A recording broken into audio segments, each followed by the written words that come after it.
હા બોલો. હપ્તા બાઉન્સ થઈ ગયા એમ ને? પણ અત્યારે પૈસા નહીં અમારી જોડે. શું ભરવા પડશે એટલે? ભરવા પડશે એટલે ભરવા પડશે એવું કશું ના હોય ભાઈ. આપણામાં એવી સિસ્ટમ નથી આવતી.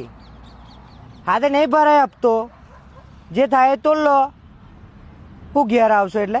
ઘેર આવશો એટલે દાદાગીરી કરો છો અમારી જોડે? હે? હા તો નહીં મળે, હપ્તો તો નહીં જ મળે. સાધન લઈ જઈશું એમ? આજ તો ઓડારી જુઓ, ગોમમાં ખાલી આવો તમારી રાહ જોઈ રહ્યો છું. હા, બધું 20-20નું પીવડાવીને તૈયાર કરી મેળ્યા. 25-30 જણા આવશો એકલા, પણ જશો 4 ખભા પર. હા તો દાદાગીરી સમજો, જે સમજો એ. નહીં મળે એટલે હપ્તો નહીં મળે.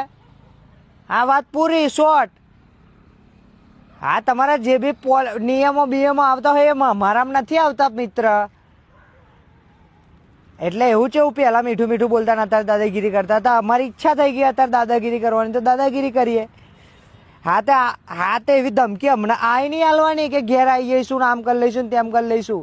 ઘરની બાયના પગ તો મિલી જાઓ ભાઈ. મરદના ફાડ્યા હોય તો આવો ઘેર એકવાર, ખબર પડે તમને. મહેમાન ગતિ કરીએ તમારી. હે? હા તો તમારે જે બી ઓફિસના સાહેબને લઈને આવી જવું હોય આવી જાઓ, ટેમ્પો બેમ્પો જે ભરીને આવવું હોય.